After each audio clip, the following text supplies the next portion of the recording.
Pero cuando tú me digas. Listo. Genial. En primer lugar, muchas gracias a todas y a todos por estar aquí. La verdad es que nos ha costado mucho, primero, concretar una cita y después que se pueda cumplir. En primer caso lo queríamos hacer presencial el pasado noviembre, pero por la situación epidemiológica no pudo ser. Y esta, pues, estábamos por el mismo camino. Lo que pasa es que al final decidimos la vía online. Por supuesto, darle las gracias a Francisco Sierra por estar aquí. ¿Te puedo tutear? O sea, ¿te puedo llamar Paco? Sí, sí, sí. Adelante. Sí, ¿no? Vale. Que todo el mundo te conoce así, pero de primera me da un poco de palo. Pero muchas gracias a Paco Sierra por estar aquí. Antes de nada, me gustaría pedir perdón por el cartel, en el sentido de que desde la organización querría pedir perdón porque este acto lo están... Un segundo. No, no, papá. Bueno, las cosas del directo. Que en este acto lo están llevando a cabo 3 hombres y que la paridad no es todo acordada. Lo sentimos mucho. Después quiero dar las gracias a todas y a todos los que estéis aquí, tanto a las compañeras y los compañeros de la Asamblea como a gente que no es de la Asamblea, incluso que no es del partido que está aquí. O sea, me emociona ver gente de otros lugares de Andalucía, incluso de España, incluso según algunos otros países y de otros partidos políticos. La verdad es que me parece algo muy bonito. Querría explicar lo que va a ser la estructura de este acto. En primer lugar, nos va a saludar el coordinador de Provincial de Izquierda Unida, Manuel Olay, y nos va a dedicar unas palabras. Posteriormente, yo como responsable de comunicación de Izquierda Unida Dos Hermanas, voy a hacer una pequeña reseña sobre el libro, más bien comentar algunos puntos claves y algo que considero relevante sobre la obra. Posteriormente, Francisco Sierra nos va a dar una exposición mucho más detallada de lo que es el libro en sí. Y para concluir, tendremos un turno de preguntas y para el mismo, pues pediré que, o sea, si veis abajo a la derecha tenéis una opción que pone reacciones. Si clicáis podéis levantar la mano. Ahí tenéis que levantar la mano y yo os doy turno de preguntas. Y iremos haciendo unas preguntas. La idea es que tampoco sean demasiadas preguntas para que no se extienda mucho la 1 hora y media, 2 horas como mucho. Pero por supuesto hay espacio para diálogo y para compartir reflexiones. Sin ir más lejos, pues le dejo la palabra al coordinador provincial de Izquierda Unida, Manuel Olay.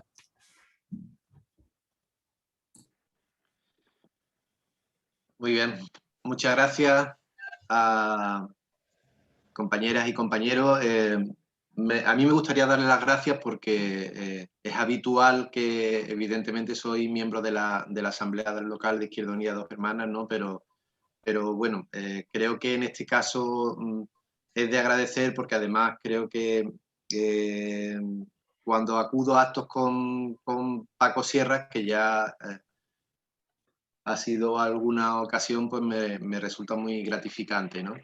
Por tanto, también agradecer a la Asamblea, muy especialmente también al compañero Manuel Tamajón, que anda por aquí, que no está, como diría un amigo mío, en la tablilla del evento, pero que creo que es parte fundamental del mismo y creo que Paco podría confirmarlo también, ¿no? Y evidentemente muy agradecido a Paco que es la segunda vez, si no me equivoco, que interactúa con la Asamblea en relativamente poco tiempo, ¿no? Hoy está un poquito lejos, que acabamos de hablar hace un momento que anda por Segovia, ¿no? En fin, siempre muy de agradecer este tipo de encuentros, ¿no? En los que pueda participar compañeros como él, ¿no? Yo cuando salió el libro y hablé con Paco para la presentación, evidentemente él no puso el menor reparo, ¿no? Que es algo que no hace, que habitualmente hace. Él no pone el reparo, le gusta participar en encuentros donde se puede socializar la comunicación, ¿no? Pero también me dijo una cosa que es muy suya y que además a mí me parece encantadora, ¿no? Que es que este tipo de actos son una excusa para conversar, para compartir ideas, ¿no? Evidentemente, como ha dicho antes Fernando, pues la idea inicial de estar codo con codo pues se ha ido al traste, ¿no? Entonces estamos curiosamente hoy utilizando una herramienta de comunicación que pone en evidencia que vamos a hablar de un tema fundamental para los tiempos en que vivimos. Yo creo que incluso esto se puede considerar una especie de jornada de formación sobre la sociedad de la información, sobre la cultura, desde un análisis evidentemente marxista, donde como ha venido aplicando Paco Sierra en sus trabajos, pues tiene una preponderancia, por ejemplo, la teoría del valor, ¿no?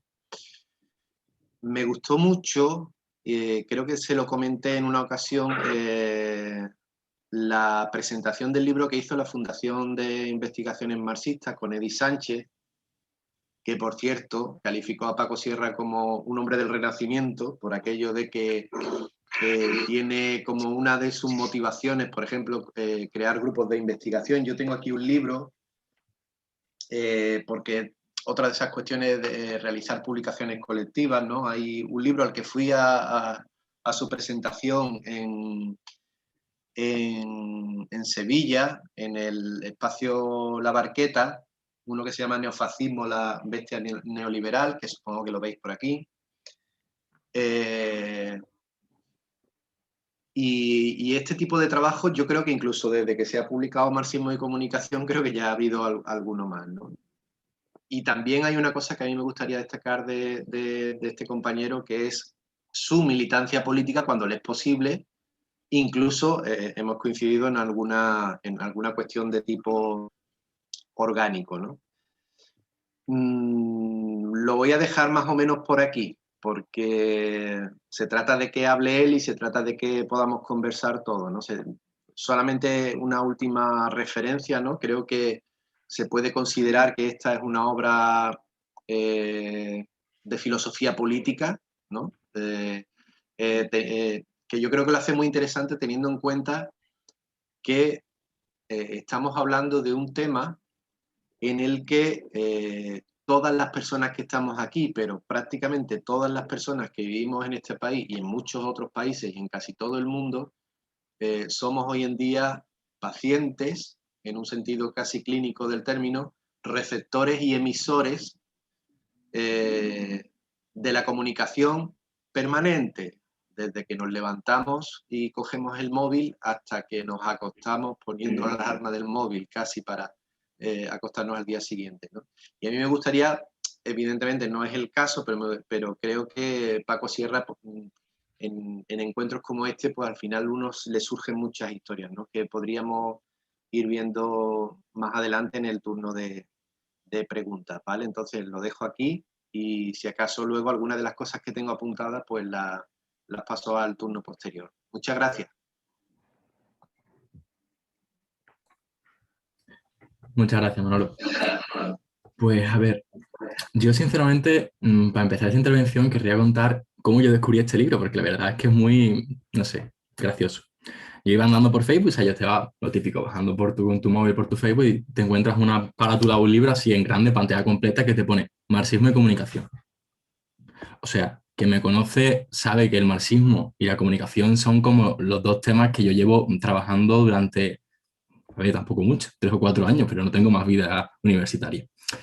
Y dije, pues venga, de cabeza. Y me lo apunté en una típica lista de libros que tú dices, yo, pues este tío paré, además, o sea, ya conocía a Paco, que vino a darnos una charla sobre la caída del muro de Berlín, me pareció muy interesante y dije, venga, vamos a comprarlo. De hecho, me compré el libro de Teoría de Valor, Comunicación y Territorio, una compilación maravillosa, sinceramente, con textos de Negri y de Harvey, que la verdad me gustó muchísimo.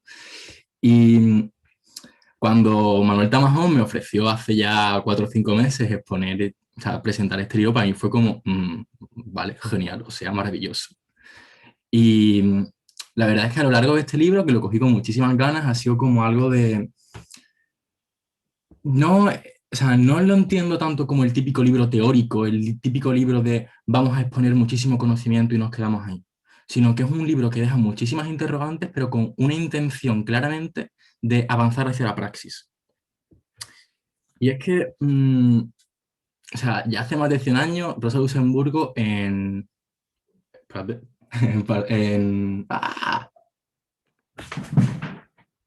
en huelga de masas, partidos y sindicatos, perdona que se me ha ido mismo, hace más de 100 años ya decía aquello que el programa del Partido Comunista ya estaba escrito. O sea, nosotros no estamos proponiendo cosas diametralmente distintas a lo que se proponía hace más de 100 años en Alemania. ¿Qué pasa? Sin embargo, creemos bastante claro que las formas de comunicar de hace más de 100 años pues, están bastante desfasadas. Nosotros ya no producimos fanzines ni creemos en los culture crazy y tenemos cervecerías como el SPD. La verdad es que no es nuestro rollo, por desgracia. Y creo que este libro no define tanto el qué decir, el qué hacer, sino el cómo lo hacer. A mí este libro me parece una herramienta de debate, es una herramienta totalmente para una construcción del conocimiento colectivo, y creo que es un libro que hace empezar un proceso de trabajo que va a englobar a mucha más gente y que creo que puede conseguir una forma distinta de comunicar por parte de los que nos consideramos marxistas. El libro la verdad es que trata muchísimas cosas, habla de teatro, habla de la educación, la verdad es que me ha faltado un capítulo sobre Einstein, Pasolini y tal, sobre cine, pero creo que lo apuntas y que está por ahí para cosas pendientes. Pero me gustaría hablar de tres puntitos, tres cosas que me han llamado mucho la atención y que creo que es bastante importante destacar. Lo primero es el típico debate clásico sobre propiedad de medio de comunicación y que al fin y al cabo la propiedad, o sea, la libertad de prensa está en el dueño de la imprenta. Pero esto con los últimos avances tecnológicos tiene algunas aristas, tiene algunos peros. Y creo que hay un cambio de paradigma con la digitalización. Hace unos años había 6, 8, 10, 12, 20 periódicos en este país. Ahora, publicar un periódico es relativamente fácil y hay multitud de periódicos online, desde periódicos serios como puede ser el Diario.es o El Salto, que en este caso le tengo bastante cariño, a otros periódicos rollo Okidiario o Mediterráneo Digital, que bueno, lo llamamos periódicos por no llamarlo propaganda. Pero bueno, no soy yo aquí desde la ciencia política y la sociología para ponerle nombre y apellidos a las cosas. Pero sí creo que Internet nos da la capacidad de vertir mensajes a casi cualquier individuo. Casi cualquier persona que estemos aquí con un móvil en la mano podemos poner un tweet o podemos poner un comentario en Facebook y que lleguemos a gente. ¿Qué pasa? Esto nos ofrece una nueva forma de comunicar. Sin embargo, esa democratización que hablaban tanto los teóricos, no sé, yo personalmente lo he leído de Cotarelo, pero el debate es incluso anterior, es una falacia. O sea, al fin y al cabo, vale, tenemos acceso a muchísima información y tenemos unas redes sociales y unos metabuscadores maravillosos. Pero ¿quién decide qué sale en una red social y quién decide qué sale en un metabuscador? Porque nosotros no. Al fin y al cabo son empresas privadas, en este caso grandes tecnológicas principalmente de Estados Unidos, quien decide lo que está primero en Google o el tweet que es viral esta semana. Hay ciertos algoritmos y tal que tú dices, bueno, los puedes controlar de mayor o menor manera, pero no deja de ser una actitud perversa. Quizás el caso de Twitter es algo más baladí, o sea, que tú tengas 200 retweets o tengas 4.000, nos puede importar más o menos, pero es que esta cuestión es muy dañina para la democracia. Y ya no quiero hablar ni del típico caso de, bueno, Cambridge Analytica creo que es un caso que conocemos todos, pero más allá de el Brexit o la campaña de Trump, que creo que es muy, muy sonada, es que Cambridge Analytica ha manipulado elecciones en más de 100 países en este puto mundo, o sea, India, Kenia, Indonesia, Bahamas, o sea, una puñetera pasada de países y es horrible, o sea, porque es un peligro para lo que estamos construyendo. Y es un peligro porque si nosotros nos basamos en una vía democrática al socialismo, al fin y al cabo, revertir las estructuras democráticas revierte totalmente nuestra estrategia política. También quiero hablar de una cosa que me parece muy interesante y que apunta Rodríguez al principio del libro, y es sobre el lenguaje. O sea, yo tengo una cosa que siempre me parece muy tierna porque me lo dije mi madre de chico y me lo aplico mucho políticamente. O sea, me lo he apuntado para decirlo literal. O sea, mi madre decía que no habla bien el que habla muy correcto, con mucho tecnicismo, sino el que habla como la persona a la que se está dirigiendo. Nosotros no, o sea, creo que desde la izquierda pecamos muchas veces de una altura intelectual y de una erudición que para nuestros ambientes está muy bien, pero fuera de ello, pues sinceramente no casa, no compra. Y la verdad, en una charla como esta, pues me parece súper loable y súper lógico que hablemos con cierta altura intelectual, con ciertos conceptos, ciertos autores y tal, porque las cosas como son, nos estamos formando y es prioritario que utilicemos ese tipo de cosas. Pero tenemos que ser muy conscientes de que este tipo de herramientas no sirve para todo el mundo. O sea, por poner un ejemplo que lo trabajaba ya en una asignatura de clase. Una señora auxiliar administrativa de un hospital privado de Madrid, la verdad es que le hablemos de las condiciones materiales de vida o, no sé, de el valor de cambio, la verdad es que le da un poco igual. Antonio Maillo, en las últimas elecciones andaluzas, hablaba de aquello de las cosas del comer y la verdad es que me parece hablar de condiciones materiales de una forma muy bonita, muy artística y muy de calle y que quizá deberíamos intentar construir un... Es que no es un corpus teórico, es un corpus lingüístico alrededor de cosas mucho más someras, mucho más simples y mucho más que lleguen más allá de los tecnicismos de los que nos agarramos continuamente desde la izquierda. También me gustaría hablar de una cosa, y ya para concluir, que me ha tocado mucho porque yo en un momento de mi vida tenía muchísima aspiración de hacer carrera en la academia y uno ya se dio cuenta que dice, vale, o tienes una capacidad de media impresionante o te olvidas de la academia porque es inviable, totalmente inviable. Y es que la producción intelectual está muy sesgada a unos elementos que la verdad son muy poco compaginables con lo que es la militancia política. O sea, la militancia política te gasta un tiempo, tienes que invertir un tiempo en ella que tú no, después no puedes dedicar a una producción o a una nota o no sé qué. O sea, cualquier tipo de promoción interna dentro de la academia te pide una cantidad de publicaciones en unas revistas concretas y tal que es muy difícil de casar. O sea, yo la verdad es que a Francisco Sierra le reconozco el mérito en este aspecto porque me parece impresionante la capacidad que tiene este señor de escribir libros. O sea, es impresionante. Pero y en el libro ya apunta algunas soluciones a este tipo de cosas, o sea, y enseñando la precarización que tiene el profesorado. No sé, yo voy a poner un ejemplo que me toca relativamente de cerca. Yo soy de la Universidad Pablo Olavide y allí hay una cantidad de profesor asociados muy, muy ingente. O sea, un profesor asociado cobra a lo mejor por asignatura 300, 400 euros. Tienen que pillar muchísimas horas para tener un sueldo medio decente y aún así no llegan.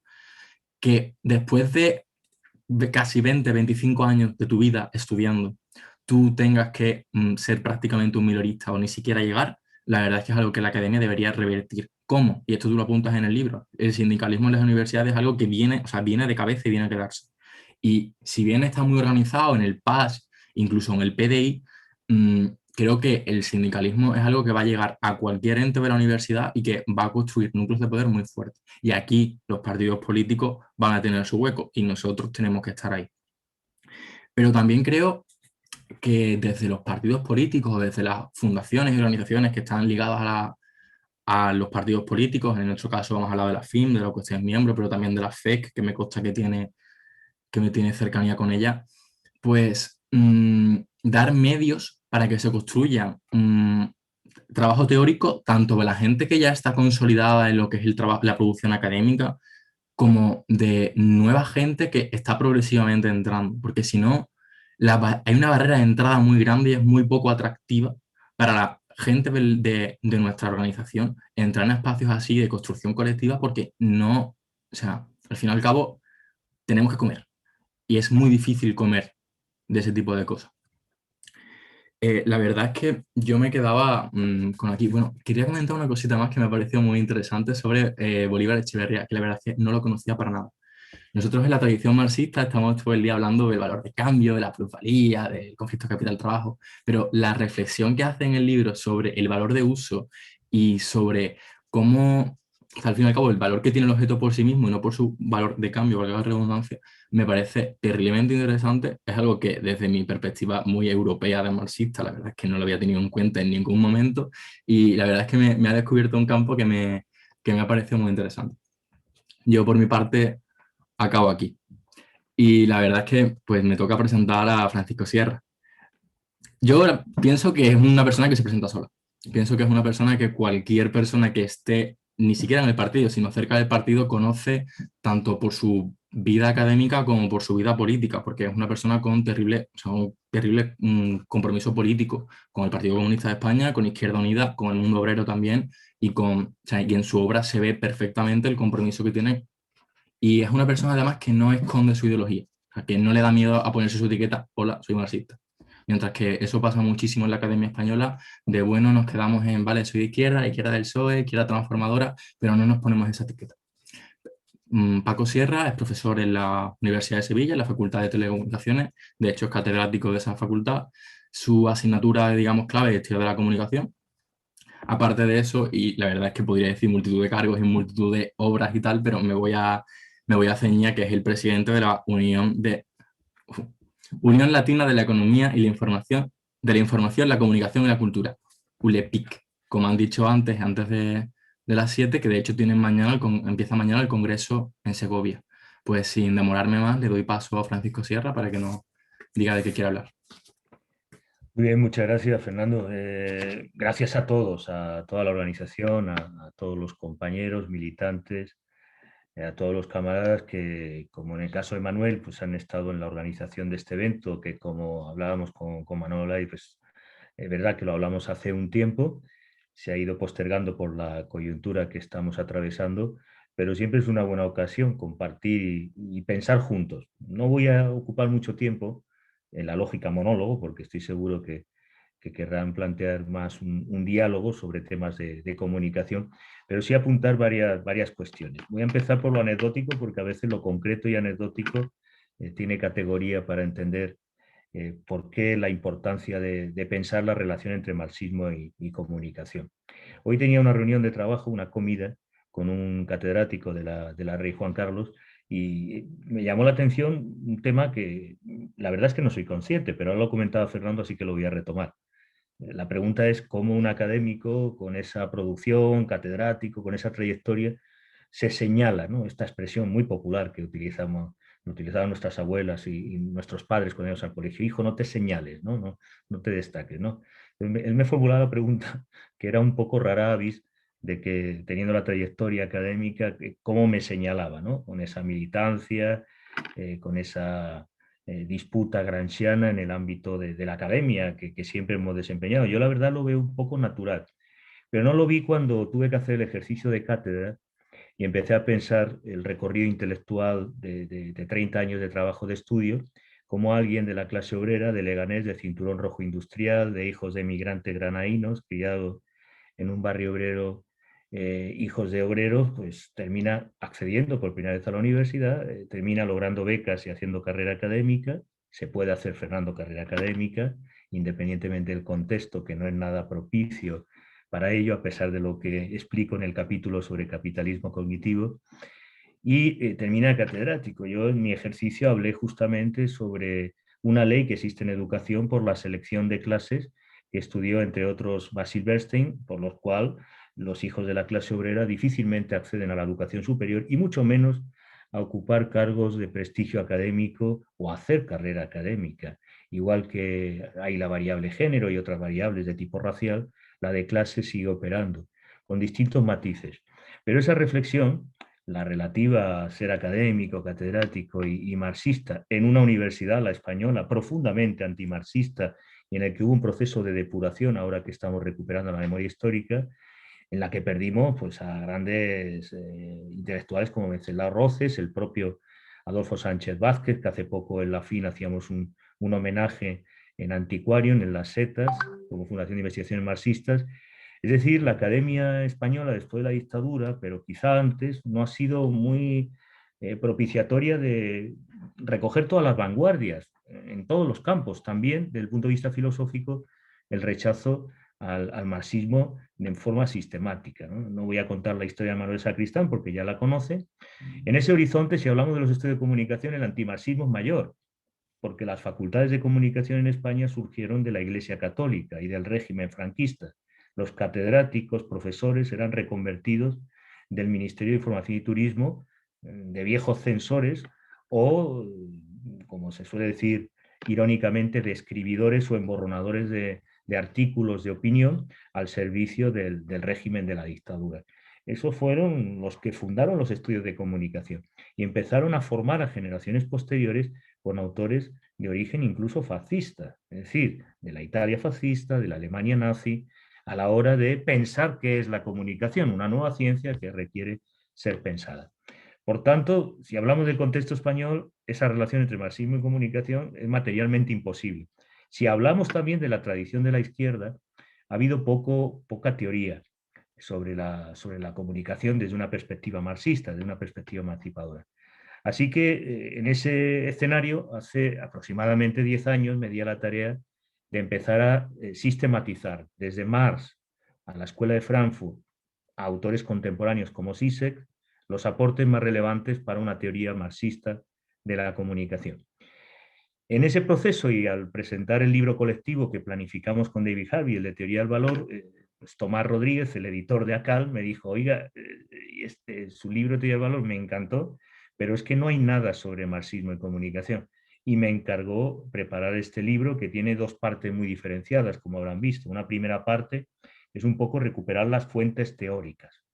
Evidentemente, no solo falta Eisenstein, falta mucho que ha escrito Lenin sobre prensa, falta mucho de los aportes que ha desarrollado dentro de la Escuela de Frankfurt autores menos conocidos como Sigrid Krakauer, en fin, hay un baluarte.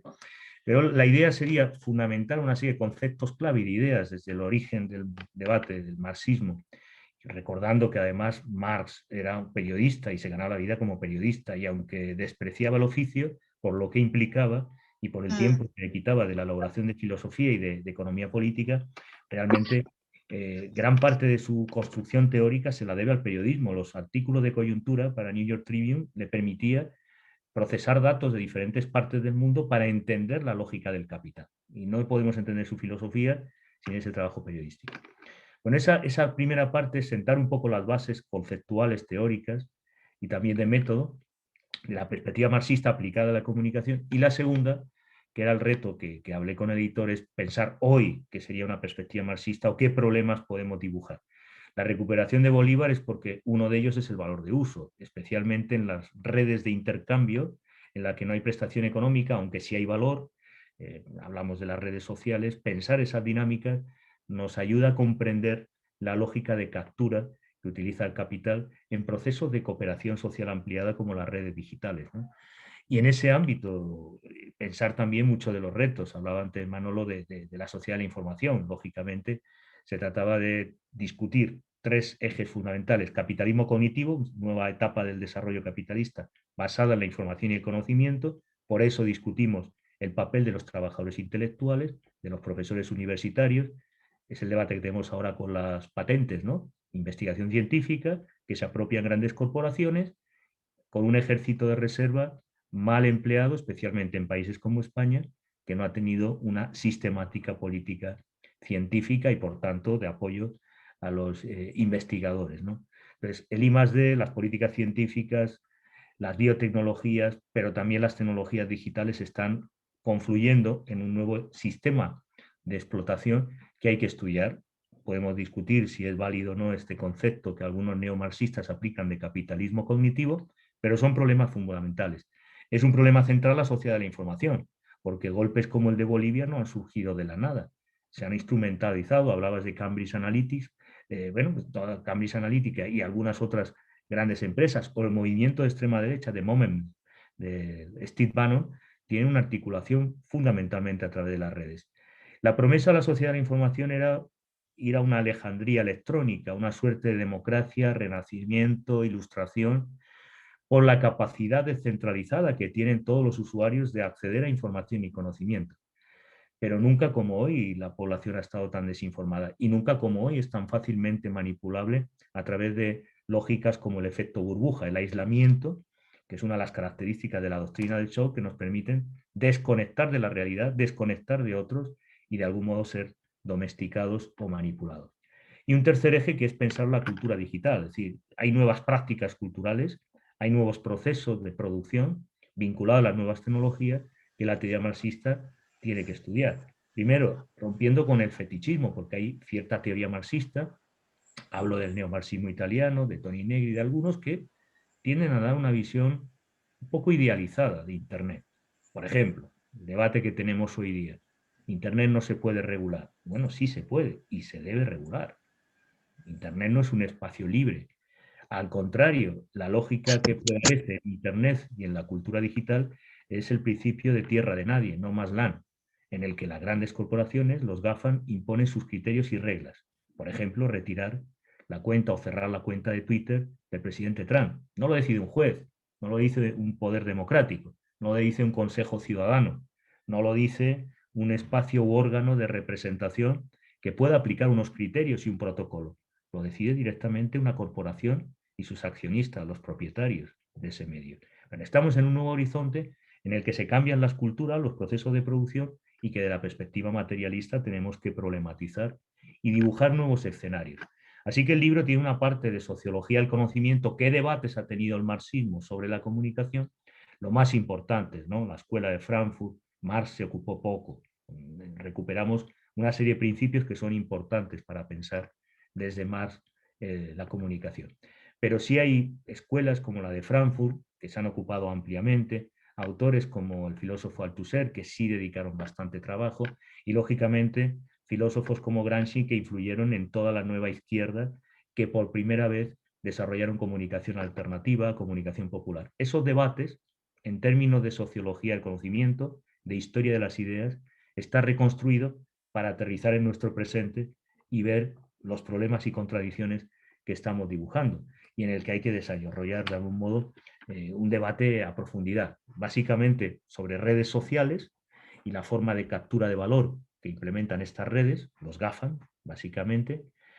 Luego también hay que plantear los nuevos problemas que emergen, problemas que no existían antes, ¿no? Y que atentan al principio de soberanía, atentan a la propia capacidad de producción cultural de las culturas populares, de las culturas autóctonas, hay que plantearlo, como también hay que plantear nuevas políticas de comunicación. Todavía seguimos defendiendo la democratización de los medios públicos, Canal Sur, por ejemplo, pero no estamos atendiendo que en el frente digital está el campo estratégico de poder y no estamos diseñando políticas públicas. En mi universidad se ha privatizado la plataforma de formación. Teníamos Moodle, tenemos plataforma de código libre, tenemos capacidad, escuelas de informáticos para desarrollar productos y estamos comprando a Microsoft, estamos comprando a las grandes corporaciones de Estados Unidos. La tecnología tiene una historia.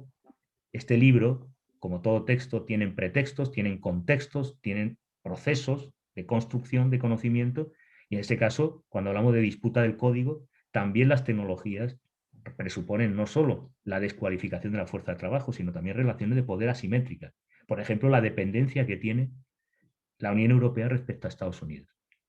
Y no apuesta por Huawei, por la tecnología punta china, está apostando por el modelo estadounidense, igual que sucede en cuestión de armamento y otros sectores estratégicos, o en el caso concreto de las vacunas, podría hacer uso, como han hecho muchos países de América Latina, de la vacuna rusa, de Sputnik, y no estar disputando esta situación de dependencia de laboratorios que tienen sus intereses y que están especulando con las patentes. Bueno, esas nuevas políticas, problemas y perspectivas culturales son las que de algún modo se esbozan en la segunda parte del libro y que dan lugar a debates que podemos sostener a continuación. Solo señalar que como toda tarea intelectual, aunque me quedé perplejo hoy en la comida con el comentario que hizo mi querido colega a propósito, sí he de decir que todo pensamiento se hace en colectivo, ¿no? Y que ese pensamiento lo venimos desarrollando, el debate sobre marxismo y comunicación, en el seno de ULEPIC, que es una asociación científica internacional que creamos en Sevilla, justamente en la facultad, para aglutinar el pensamiento marxista, el pensamiento crítico, el poco que había a nivel internacional, porque domina un pensamiento conservador, funcionalista. En el seno de ULEPIC venimos desarrollando una actividad y una nueva generación de jóvenes que de una perspectiva crítica están dando voz a otros procesos alternativos en materia de comunicación. Por supuesto, la sección de la que participo, que dirigimos el profesor Javier Moreno y servidor, en la sección de Comunicación y Cultura, la Fundación de Investigaciones Marxistas, que llevamos años discutiendo algunas cuestiones. Próximamente intentaremos hacer un proyecto colectivo de medios de comunicación y lucha de clases en España, concreto, con grupos mediáticos, poder, disputas en el frente sindical, en la lucha de las mujeres, en los procesos de constitución del Estado, en el Poder Judicial. Son temas que venimos desarrollando en la FIN. Y en el grupo de investigación que lidero, con políticas, que es un grupo dinámico que siempre ha sido concebido con un pie en la academia, no de otro modo se puede hacer una perspectiva marxista, y con otro pie en los frentes culturales, en los frentes sociales en los que hemos estado, sea presupuestos participativos en Sevilla, cuando el gobierno de coalición PSOE-Izquierda Unida lideró un cambio en la ciudad, sean los procesos de disputa y lucha en reivindicación o colaborando con las radios ciudadanas como Radiópolis o en las 3.000 viviendas, es decir, un grupo de investigación que piensa la comunicación como un problema de praxis y como un problema de construcción en común. De algún modo el libro va por esa línea temática, intentando construir las bases de una teoría crítica de la comunicación. Es un primer adelanto, porque, como digo, iniciamos hace 10 años, revisar toda la obra del marxismo en un estudio filológico, sociológico sobre los aportes teóricos en comunicación, lleva años, probablemente me cuesten otros 10 años, ya tenemos avanzado prácticamente los fundamentos y dará lugar a un gran ensayo, que es el que estamos trabajando, seguimos trabajando en ese ensayo, de comunicología a la praxis, de Marx hasta nuestros días, los autores que vienen trabajando en esa dirección. Lo que toca ahora, si les parece bien, es dialogar sobre los problemas que tenemos en comunicación y qué podemos plantear desde una perspectiva crítica, desde un enfoque marxista. Nosotros seguiremos con esa tarea intelectual porque hay una laguna, hay un vacío. Un gran teórico de los estudios en comunicación hablaba del agujero negro del marxismo, que eran los medios de comunicación. No se ocupó lo suficiente la perspectiva marxista. Yo diría que hasta la izquierda tiende a desarrollar una concepción instrumental de los medios y de la comunicación. Básicamente cambiamos el mensaje y logramos transformar la realidad. Y a veces no es solo el mensaje, también en la forma, la narrativa, los procesos de relación que construimos. Hablabas tú del lenguaje, que es una de las aseveraciones de Juan Carlos Rodríguez, un gran teórico de la ideología, indicando, oiga, tenemos que hacer un nuevo lenguaje. En su momento el marxismo, y pensemos en la Revolución de Octubre, desarrolló un nuevo lenguaje y procesos complejos se resumían en eslóganes y en expresiones sencillas, ¿no? Bueno, nos toca ahora en un escenario sobreinformado, complejo, como el que vivimos en la era de las redes digitales, elaborar otro pensamiento en la línea materialista y un nuevo lenguaje para describir estos procesos, muchos de los cuales son inéditos y complejísimos, ¿no? Y que en parte tenemos siempre gigantes del pensamiento como Armand Matelar que han venido elaborando esa perspectiva marxista. Por cierto, a pesar de que la Universidad Española es profundamente antimarxista, estamos en un buen momento, por lo menos en los estudios de comunicación. Aparte de este libro, nosotros editamos los 2 volúmenes en CIESPAL de Comunicación y Lucha de Clases, traducido del inglés, que recopila todos los textos clásicos de los autores marxistas y todos los documentos de los movimientos obreros emancipadores, decolonizadores a lo largo y ancho del planeta.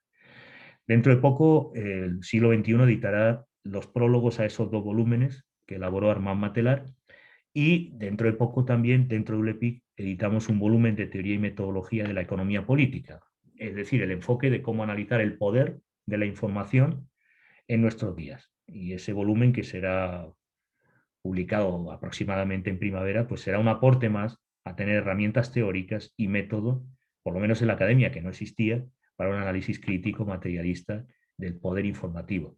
E intentar abrir agenda. El libro tiene una intencionalidad clara. Hablaba Fernando de la praxis. Bueno, queremos con el libro abrir este tipo de debates.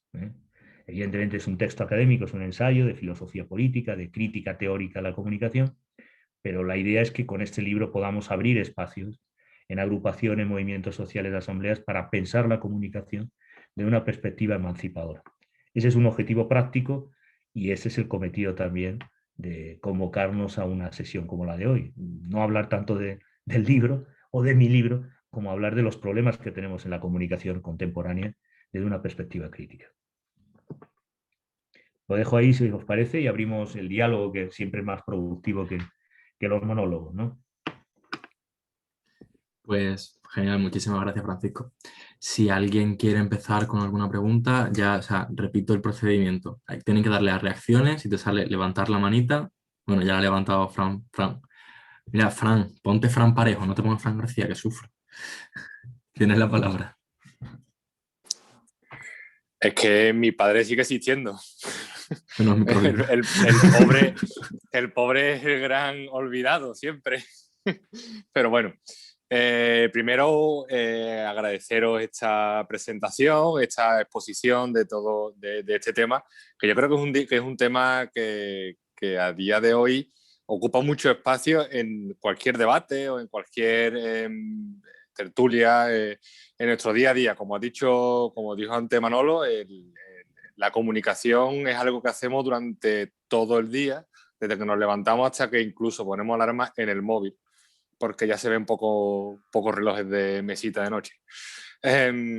Entonces, hoy precisamente en el Parlamento Europeo se ha abierto un debate sobre el control de las redes sociales, la intoxicación en redes sociales o la contaminación que existe actualmente en redes sociales choca directamente con el derecho a la información que toda ciudadana y ciudadano debe tener a día de, y más en estos días, que el acceso a la información debería ser mucho más sencilla de lo que ha sido siempre a través de un periódico o la televisión. Ahora mismo tenemos un acceso a la información en cualquier momento e incluso se da la paradoja de que aquellos de las discusiones de bares se han acabado, porque ya nadie puede discutir, porque rápidamente busca la información que sea en el móvil y ya no existen discusiones.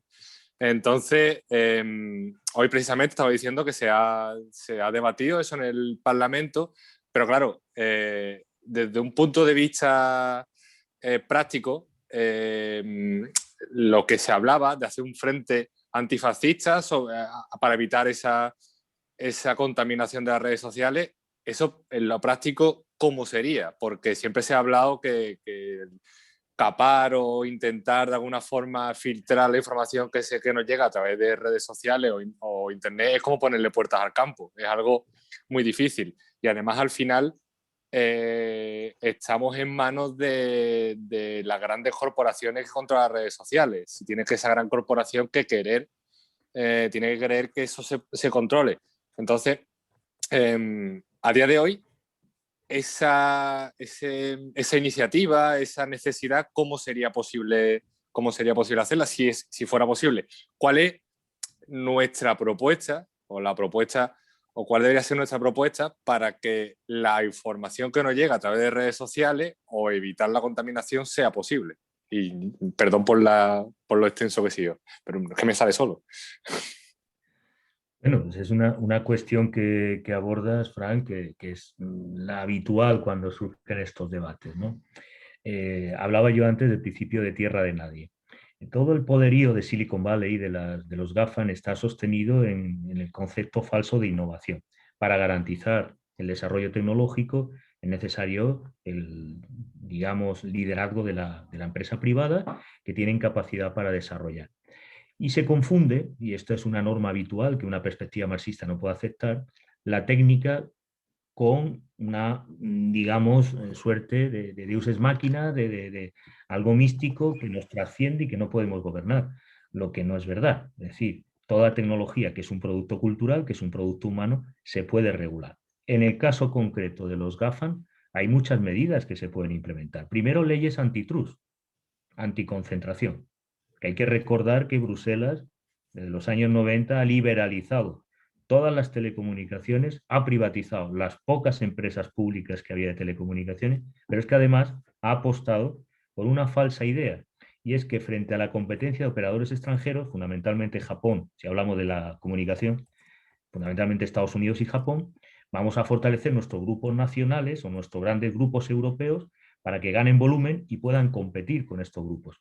Lo que ha sucedido al final es que han sido absorbidos por las grandes compañías estadounidenses y ya no sabemos si esa empresa es europea, euroestadounidense o algo semejante. En el camino, las pocas regulaciones que había, que eran escasas, de antimonopolio o frente a los oligopolios, fueron eliminadas por el relato neoliberal. Y ese es el resultado que dan posición de poder absoluto a grandes corporaciones que pueden, no solo, como decía Fernando, poner y quitar presidentes, que ya lo han hecho en el caso de Brasil, Bolivia y muchos más, ¿no? O en el caso del Brexit, hay que hacer un estudio del caso del Brexit, ¿no? Sino mucho más graves, que se están vulnerando libertades públicas en la explotación, uso y expropiación de datos e información sensible que nos pertenece. Y luego si tenemos colaboradores, como suele suceder, de algunos, digamos, responsables públicos que permiten la extensión de Microsoft o los intereses de estos grupos corporativos, peor aún.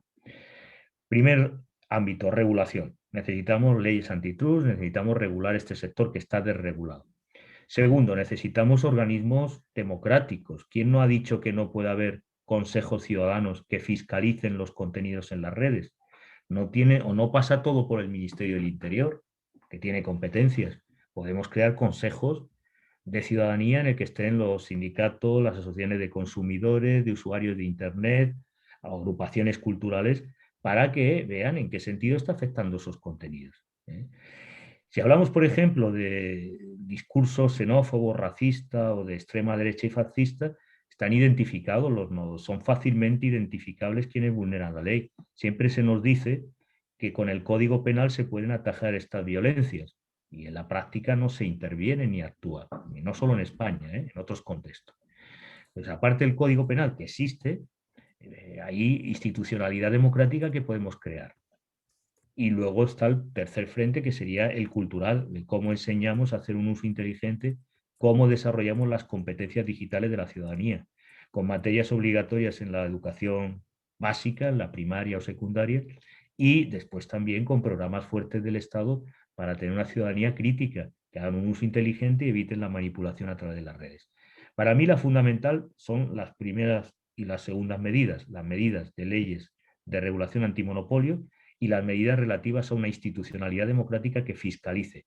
Por ejemplo, llevamos años debatiendo una gobernanza democrática de Internet, que sigue estando intervenida por la Agencia Nacional de Seguridad de Estados Unidos o una fundación privada de Estados Unidos, que marca cómo es la estructura, cómo es la arquitectura general de la sociedad de la información. Bueno, necesitamos un organismo multilateral que puede estar en la UNESCO, en Naciones Unidas, en el que estén representados todos y se gobierne democráticamente Internet.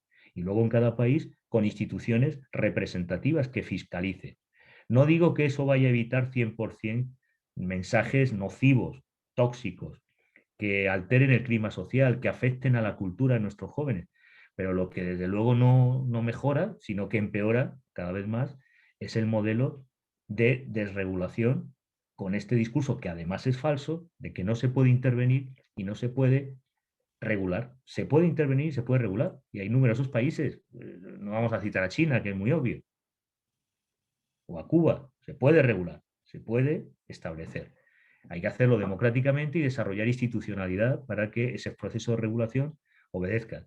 Nosotros en ULEPID debatimos mucho sobre esas cuestiones, casi siempre referido a radio, prensa y televisión, pero necesitamos avanzar en ese plano y tener programas de futuro que contribuyan a ese equilibrio que hoy por hoy no se está dando, más bien lo contrario. Estamos asistiendo a un proceso de depauperización del nivel intelectual, cultural de nuestros jóvenes y del contenido que circula en las redes, que básicamente, como saben, contribuye a la ludopatía, a la pornografía, incluso a usos y contenidos delictivos. No solo me estoy refiriendo a los clásicos engaños tipo phishing, sino otro tipo de prácticas ilegales que proliferan en las redes. Bueno, pues hasta ahora los gobiernos, los estados, se quejan, han puesto el acento, que es importante sin duda, en la tasa Google, la dimensión impositiva, pero fíjense, claro, es que esto ya conecta las redes. Esta es una hipótesis materialista, marxista. Las redes de información, las primeras imprentas y periódicos, estaban vinculados siempre, los avis italianos, a redes de comercio. Ustedes hacen un mapa del ciberespacio y van a ver que los nodos están concentrados donde hay una gran densidad comercial o donde hay lavado de dinero tipo Suiza o el Caribe, las Islas Caimán. Es decir, en lugares estratégicos la densidad de nodos y de flujos de información y de capital es estratégica. No regular Internet es una condición para no entrar en la opacidad de intercambio de tráfico de armas, de drogas, de otros negocios fraudulentos y, lógicamente, de la opacidad del capital que no tributa. La tasa Google es un debate, es un pequeño punto, es un debate marginal, no es el más importante. Más importante es el control del código y el poder de estructura de organización del sistema mundial de comunicación, que por supuesto Estados Unidos no quiere ni hablar. Hizo una campaña en la UNESCO para derrotar el único intento en la historia de la comunicación internacional, que fue el informe McBride. Y lograron arrinconar a la UNESCO, desprestigiar la UNESCO y proscribir en los documentos oficiales el informe McBride, un solo mundo, voces múltiples. Pues esta pequeña fórmula, queremos un solo mundo, conectado, articulado en red, pero con voces múltiples, no que hablen solo los amigos de Trump y los de Silicon Valley y de Wall Street. Queremos tener poder de decisión y eso pasa por la regulación. Empezando por leyes antitrust, porque es lo que tenemos hoy día. Incluso Estados Unidos ha empezado a abrir en el Congreso un expediente y proceso por el nivel de concentración intensísimo que tiene Google. Incluso Estados Unidos. Pareciera que los que somos dependientes, como la Unión Europea, debiéramos avanzar hace tiempo en esa dirección, no solo con tasas impositivas para que tributen y financiar nuestra industria cultural, sino para lograr soberanía tecnológica y soberanía informativa, que van aparejadas. Genial. Pues Manuel, ¿quieres incluir algo más o quieres abrir algo nuevo? Cuéntanos.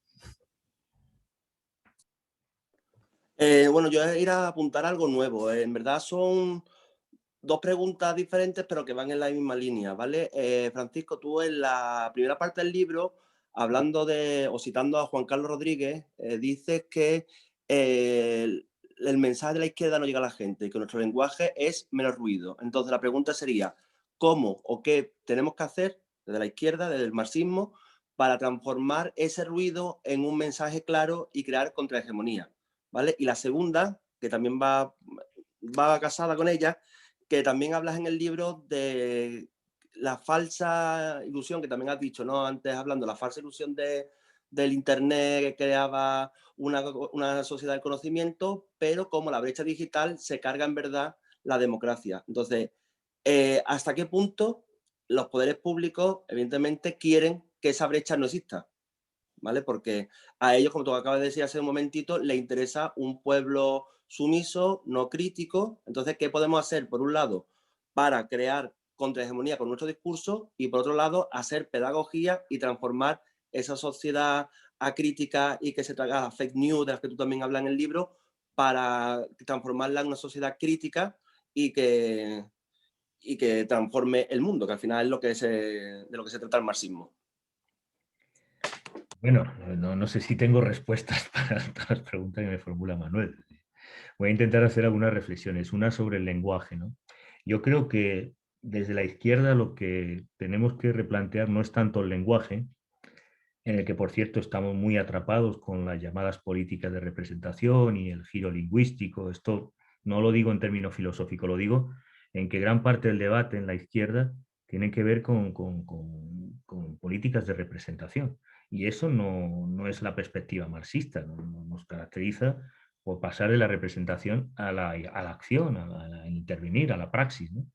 Y cada vez más esta contaminación del discurso posmoderno, de este giro lingüístico, nos ha encerrado en una neolengua. Pongo el ejemplo de los Gister y voy a hacer una crítica, entiéndase bien esa crítica, del proceso en nuestro país en el que muchos de los debates están desconectados por completo de los intereses de las mayorías, de las culturas populares.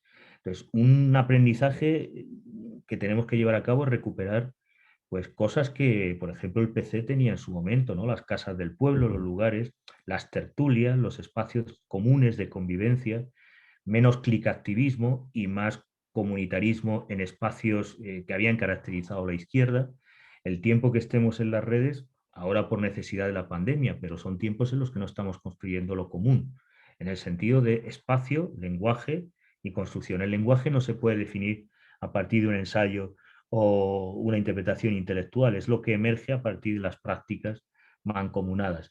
Y estamos perdiendo esas prácticas mancomunadas y estamos asumiendo una suerte de, no sé si llamarlo, de nominalismo, de este discurso del giro lingüístico, de este posmodernismo que lo estamos desarrollando acríticamente y que tiene que ver mucho con esa cultura elitista y clasista. Yo la critico y lo personifico en la cultura Gister, pero muchas de las militancias que emergen hoy día están muy vinculadas a esa sensibilidad y a esa cultura. Entienden poco la cultura popular, escuchan poco activamente a las gentes de abajo y se impone al final un elitismo intelectual que no construye nada. Yo creo que más que lenguajes en muchos casos es construir espacios en común que siempre hemos construido. Nosotros, por ejemplo, ahora creamos el Ateneo Republicano de Andalucía y uno de los objetivos es tener una sede, un lugar en cada ciudad donde la gente se encuentre y ahí se encuentran las diferentes sensibilidades dentro de la izquierda y del movimiento republicano. Construir espacios en común o recuperar espacios que son característicos de nuestra cultura andaluza, como la tertulia bien entendida, no la tertulia mediática, pues es una garantía para construir un nuevo lenguaje y lo común, ¿no? A este respecto. Sobre las políticas, aquí hay una paradoja que nosotros hemos estudiado en Sociedad de la Información. Casi todos los gobiernos han desarrollado políticas para superar la brecha digital, pero es verdad que la brecha crece, porque el acento no habría que ponerlo quizá tanto en la tecnología, que ha sido un justificativo, pongo el caso de la Comunidad de Madrid, con Esperanza Aguirre, para endeudar el sistema público, importar tecnologías de grandes compañías como Microsoft y los intermediarios que se beneficiaron de esa operación de política pública. Y claro, ya la brecha tecnológica no debe existir, porque si todos los centros educativos tienen pizarra electrónica, tienen conexión a Internet y se ha socializado, no hay brecha digital. Pero lo que nadie cuestiona o lo que nadie atiende es que lo que ha crecido son las brechas cognitivas. Es decir, yo puedo tener conexión, pero el gran peligro que tiene ciertas políticas, y la izquierda ha incurrido en ello, es modernizar, por ejemplo, el sistema educativo conectando con las tecnologías. No se ha planteado cómo se organiza el ecosistema educativo o cómo se organizan con los actores, cómo superamos las brechas cognitivas, es decir, qué hacer con la tecnología. Si básicamente concentramos las políticas públicas en la tecnología, estamos coartando todo lo esencial, que es el contexto, la estructura de clases, los problemas de competencias, el reto cultural que implica apropiarse de manera activa de esas nuevas tecnologías. Así que las políticas, cuanto más invierten en superar la brecha digital, esta crece más, porque no abordan la cuestión, que es la estructura de clases, el contexto, los procesos de apropiación y las brechas cognitivas. A un profesor, sucede en la mayoría de países, que no se le tome en cuenta y se le adapta a una tecnología avanzada, pues esto ya se ha estudiado hace muchos años. Hay una teoría norteamericana que fue con la que vendieron los satélites de telecomunicaciones, la llamada teoría de difusión de innovaciones, que es lo que hoy se está implantando con Silicon Valley y el discurso de emprendedorismo y desarrollo de nuevas tecnologías creativas. Toda la economía creativa, la economía naranja, está sustentada en esa tesis, que es innovación más tecnología más capital igual a desarrollo. Simplemente necesitamos una innovación que con tecnología y capital logramos salir de la pobreza. Esto se aplicó por la UNESCO desde Estados Unidos y sus asesores en comunicación, con las telecomunicaciones, las teleaulas y todo lo que hoy conocemos, ¿no? Y hoy vuelve de nuevo con el discurso del emprendedorismo. Simplemente invertir capital, capital semilla, para desarrollar la capacidad innovadora de la gente. Y lo que generamos es mayor desigualdad, pobreza y dependencia. Y no se discute el poder tecnológico que está detrás. Bueno, las brechas cognitivas tienen que ver con esa variable cultural que va más allá de la tecnología en sí. Y creo que por eso las brechas tecnológicas, las brechas digitales siguen aumentando, pese a que todos los gobiernos, insisto, invierten, compran tecnología y modernizan. Hablo de la educación porque es quizá el tema más sensible, pero en fin, ahí también tenemos en Andalucía la red Guadalinfo, ¿no? Que era una apuesta por software libre hasta que el hijo de Felipe González decidió que mejor Microsoft, que deja la tasa de beneficio mejor para los intermediarios. Y se fue al traste con el PSOE ese proyecto, que era ilusionante, como lo fue también en Extremadura. Entonces, políticas hay, pero no abordan lo esencial, que es el proceso de transformación activa de apropiación de la tecnología por la gente a partir de sus competencias y de sus capacidades. Implicaría esta otra política mucho más construida desde abajo que simplemente con la conectividad. Todos los que defienden el derecho de acceso, y hemos comprado ese discurso, el reto de la sociedad de información es la accesibilidad, el acceso universal, que es un concepto que Al Gore, el vicepresidente de Estados Unidos, que diseñó la sociedad de la información, lo introdujo, y entonces ya no hablamos de derechos culturales ni derechos políticos, hablamos de derecho a acceso, que es que tú puedas pagarte y conectarte a Internet y que tengas fibra en tu casa, pagada por ti, básicamente. Ya no hablamos de un sujeto de derecho, sino de un consumidor. Pues a partir de ahí las brechas se van avanzando y se profundizan más de lo que sería deseable, ¿no? Vale, ahora es el turno de Carlos Aguilar, cuéntanos. Sí, bien, gracias. Saludos desde Perú. Muy atenta a la exposición, muy interesante. Yo quisiera preguntar sobre un libro, bueno, y entiendo que tú debes conocerlo, que se llama Periodismo y lucha de clases, de Camilo Taufik, ¿no? Claro. Yo quisiera preguntar en el sentido de su vigencia, ¿no? O sea, ¿cuánto de vigencia tiene hoy en día, por ejemplo, enseñar en las universidades, retomar algunos aspectos de lo que planteaba en su momento Camilo Taufik, tomando en cuenta que el libro fue escrito en otro contexto histórico, estaba la Guerra Fría de por medio, y bueno, también tomando en cuenta de que cayó el muro de Berlín, ha habido cambios en el mundo. ¿Cuánto de vigencia tiene hoy en día Camilo Taufik en su aporte que tiene en el libro Periodismo y lucha de clases, ¿no? Entiendo que ustedes han hecho un trabajo de comunicación y lucha de clases, ¿no? ¿Cuánto se puede recoger de ello hoy en día y cuánto incluso, sin exagerar, podríamos descartar quizás hoy en día, ¿no? Descartar mucho de lo que fue el libro de Camilo Taufik. Eso simplemente, y bueno, esperar pronto quizás presentar tu libro también en Perú, ¿no? Que definitivamente va a generar mucho interés en la comunidad académica que estamos cerca a las ideas de izquierda. Gracias. Bueno, el aporte de Camilo Taufik y todo lo que se vivió en el proceso de Chile fue muy importante. El propio trabajo de Armand Matelar no sería comprensible y su lectura marxista sin la experiencia del gobierno de Salvador Allende, ¿no? Y en la U de Chile se sigue trabajando, en la Universidad de Chile se sigue trabajando con el texto de Camilo Taufik de Periodismo, Lucha de Clases. Evidentemente está situado en un contexto que se puede recuperar y se debe recuperar. Yo hablaba antes de la profunda vocación antimarxista que hay en la Universidad Española, pero también en América Latina el neoliberalismo no pasó en balde, no solo en Chile, en todos los países, ¿no? En el caso de Chile fue, como sucedió en España con la dictadura franquista, una eliminación de todo el pensamiento crítico marxista. Lo hay, ¿no? Está ahí mi colega Santa Cruz en la U de Chile, hay un grupo de colegas, Claudio Salinas y compañía, en la U de Chile, en el Instituto de Comunicación e Imagen, que están recuperando ese legado, actualizando esa lectura marxista, pero ya no solo para el periodismo, también para el cine y el documental, ¿no? Pensando una agenda materialista en comunicación, una perspectiva crítica que recupere ese legado. Y hay algo que a mí me gusta, que es una expresión más bonita todavía que el título del libro de Camilo Taufik, que es periodismo militante, ¿no? Y hay un trabajo que se está haciendo releyendo a Rodolfo Walsh, que hay que releer, de lo que fue el origen de prensa latina, ¿no? El origen de la agencia Ancla y la agencia cubana de noticias para defenderse del colonialismo. Y ahí Rodolfo Walsh, de algún modo, reflexionó sobre la necesidad de hacer periodismo militante. En la Nacional de La Plata, en varias universidades de América Latina, están recuperando. Yo creo que es el momento de recuperar, sin ningún temor, frente al discurso neoliberal, que hay diferentes prácticas periodísticas y que existe también un periodismo comprometido y que está al cabo de la calle y que desde una perspectiva crítica lo entiende como un acto de militancia, igual que puede haber una teoría marxista en comunicación, debe haber un periodismo militante que se ponga del lado de los sectores subalternos y de las clases desposeídas.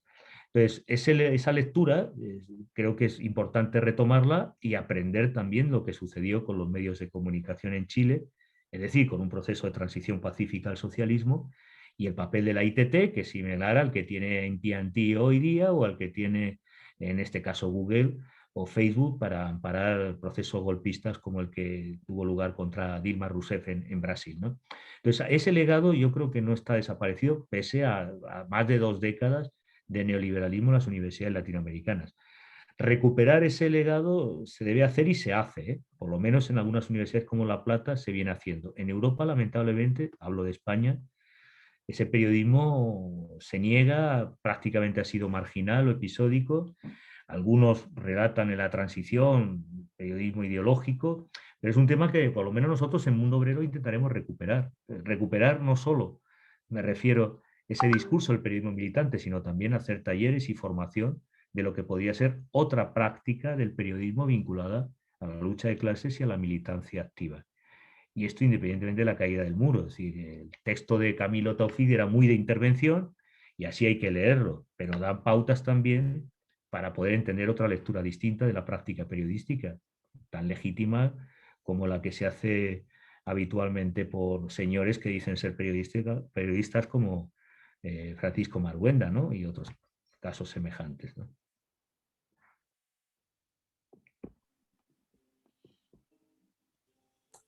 Hay que desmutearse, Paula. En este momento, Manolo. Bien. Bueno, yo creo que todas las personas que participamos en este evento, evidentemente, y además ya lo estamos hablando, ¿no? Somos conscientes del papel que tienen los medios de comunicación como fuerza de choque del sistema, ¿no? En el libro hay una cita de Thompson que habla de que los estudiosos de la dominación ideológica pues, piensan que la comunicación de masa es un nuevo mecanismo de control social, ¿no? Donde, como estamos viendo, y si lo decía Thompson, ahora ya ni hablamos, ¿no? Se pueden propagar las ideas de los grupos dominantes y manipular y controlar la conciencia de la gente que está más abajo, ¿no? Y que evidentemente ahora con las nuevas tecnologías pues es mucho más evidente, ¿no?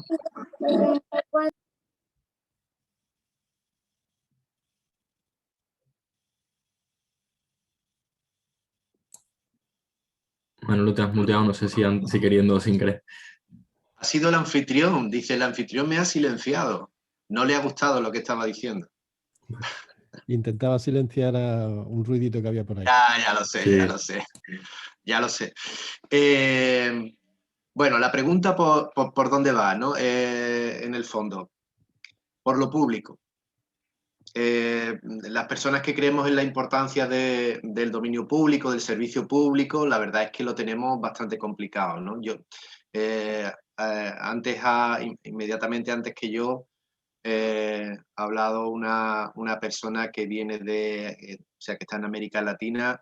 En la entrevista cuando se presentó lo que comentaba antes del libro, la presentación de la FIN, tú hablabas de Brasil o de México con controladores mediáticos ingentes como el Grupo Globo o Televisa, ¿no?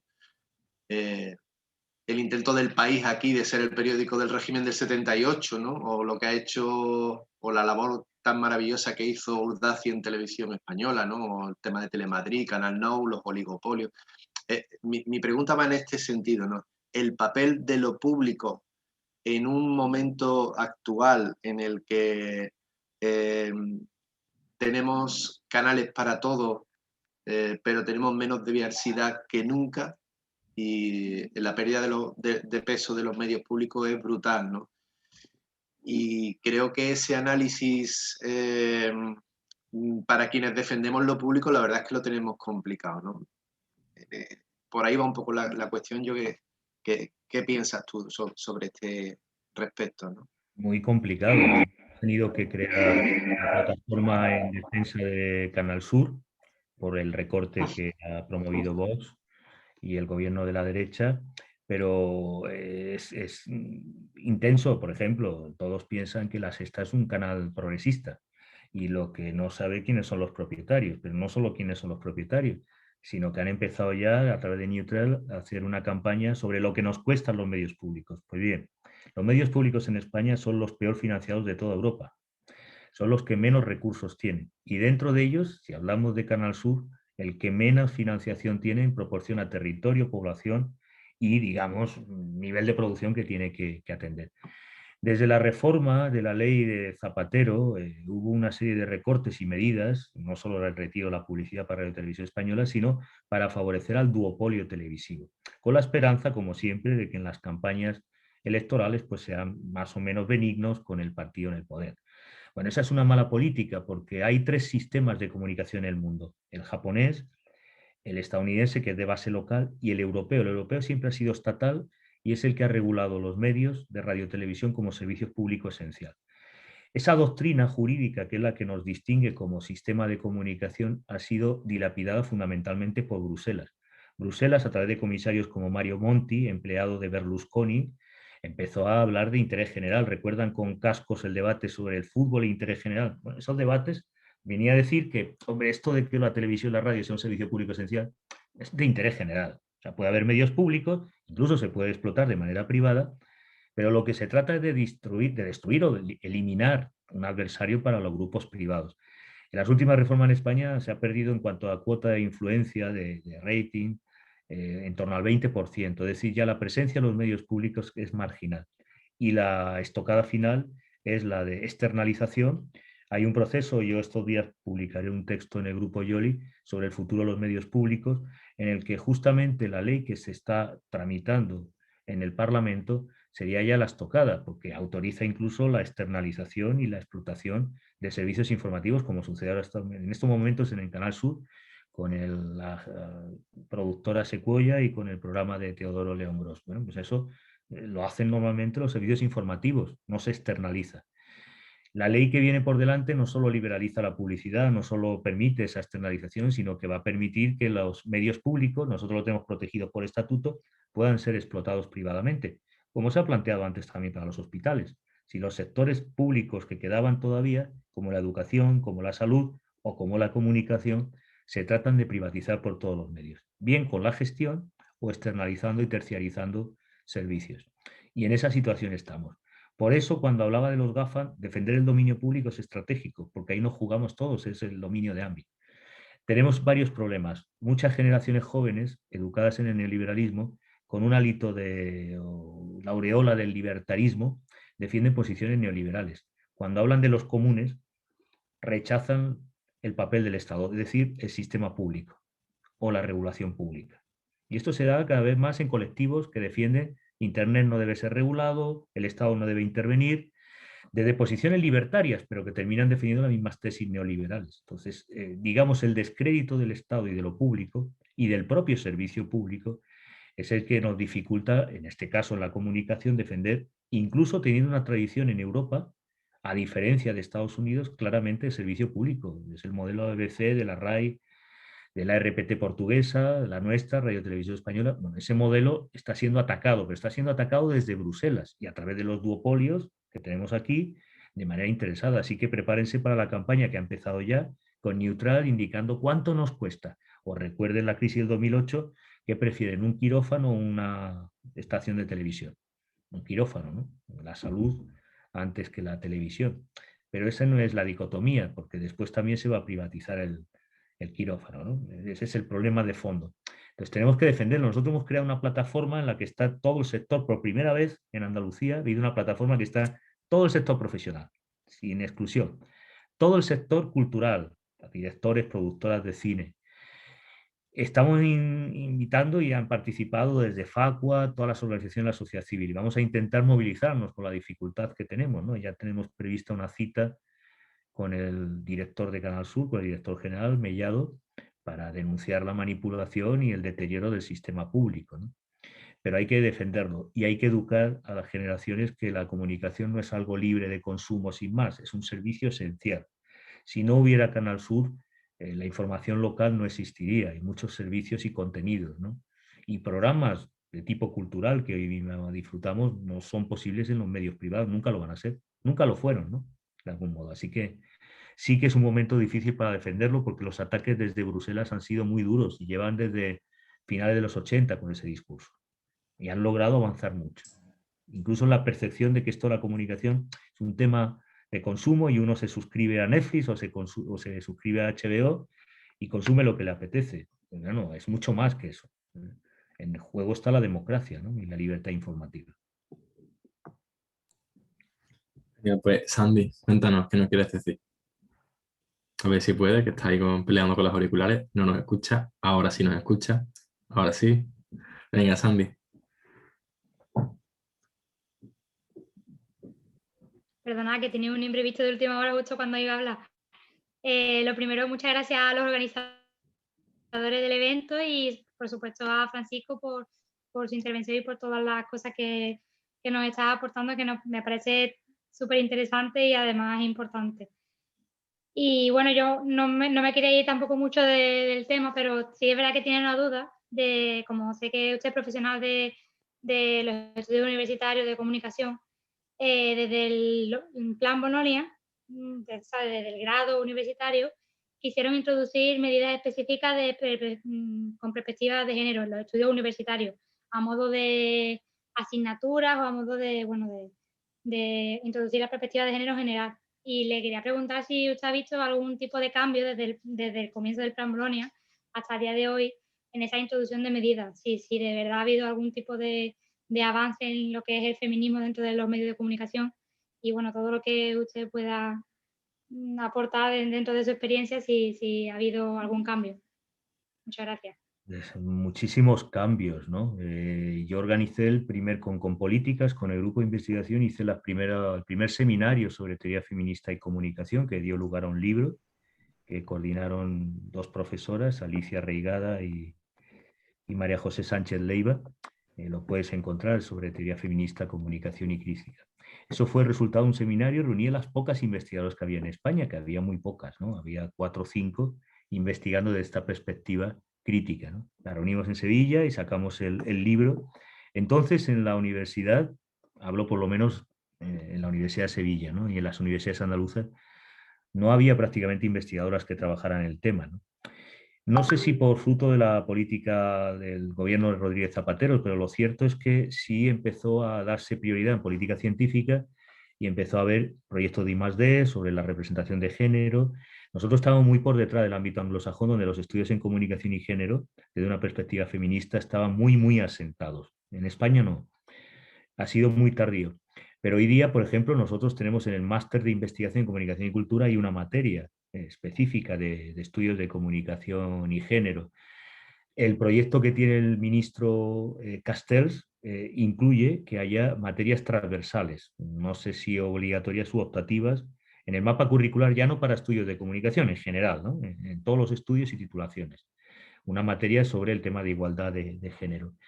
Creo que en estos momentos en España hay bastantes investigadoras e investigadores que estudian tanto la masculinidad como los estudios desde la perspectiva de la teoría crítica feminista, y una producción científica ya equiparable al resto de países europeos. No ha sido fruto de Bolonia. Yo creo que influyó mucho la política del gobierno Zapatero, la ley de igualdad, la obligatoriedad de que haya una representación en las instituciones de gobierno de la universidad y que se dé prioridad en la política científica a investigadoras mujeres que investiguen sobre temas de género. Entonces el cambio ha sido, yo diría, que de más de 90 grados. Que faltan cosas por desarrollar, sin duda, pero tenemos un nivel equiparable ahora a Europa, que hace unas décadas, pues no, era prácticamente testimonial. Había 5 o 6 investigadoras interesadas en nuestros temas, una colección publicada en cátedra de teoría feminista y poco más. Hoy día estamos en una situación, no diría óptima, pero sí muy positiva. Si hace esta reforma Castells para incluir los estudios de todas las carreras, el tema de género, sería muy enriquecedor, e iría también perfilando yo cada 10 trabajos de TFG que me toca corregir, al menos 1 o 2 son de temas de teoría, de estudios de género. Antes no sucedía jamás, entonces sí ha habido un cambio importante. Pues Rodolfo, es tu turno. ¿Qué tal? ¿Me pueden escuchar? ¿Qué tal? Un gusto poder conversar con ustedes desde el otro lado del charco. Soy estudiante de periodismo de Arequipa, Perú. Yo quería hacerles una pregunta al tema relacionado con el periodismo militante, el periodismo de izquierda, sobre todo a 2 medios que de alguna forma se toman referencia como de izquierda o cercanos a la izquierda, que podría ser el Público o el Diario.es, ¿no? Que efectivamente no son ni El Mundo ni OK Diario, ¿no? Sobre todo en relación al tratamiento de la información sobre el caso Villarejo o las declaraciones de Bárcenas sobre la Caja B, y sobre todo el proceso que tiene Pablo Hasél por injurias a la corona y una posible prisión. Quisiera preguntarle si ustedes identifican a estos 2 medios que les mencioné al principio, Público y el Diario.es, como medios de izquierda, ¿no? Sobre todo desde el cambio que ha habido con Unidas Podemos e Izquierda Unida en formar una coalición con el PSOE. Muchas gracias. Bueno, desde luego no estamos hablando de 2 medios de lo que antes denominábamos periodismo militante. El problema que tenemos en España es que la calidad del periodismo es tan malo, tan bajo, tan de pésima calidad, vulnerando ya no el código deontológico profesional que obliga a los periodistas, sino incluso el código penal. Si actuara la justicia de verdad, muchos de los periodistas que aparecen en la tertulia, los ha citado algunos de OK Diario, pero incluso también de periódicos como El Mundo, deberían estar sancionados, y en otros países incluso no podrían ejercer la profesión. Hablo de Portugal o de Francia, ¿no? Países limítrofes. Entonces, al ser tan bajo el nivel y de tan pésima calidad, y al ser una práctica profesional tan nefasta, cuando hay una praxis adecuada a estándares internacionales, como es el caso de Diario.es o El Público, pues pareciera que el tratamiento es de medios de izquierda, pero en parte porque llevan una línea editorial, considerémoslo progresista, como en su momento lo fue el diario El País del Grupo Prisa, en un contexto de transición en el que la mayoría de medios tipo El Ya pues eran de la Iglesia Católica y tenían una línea editorial muy conservadora.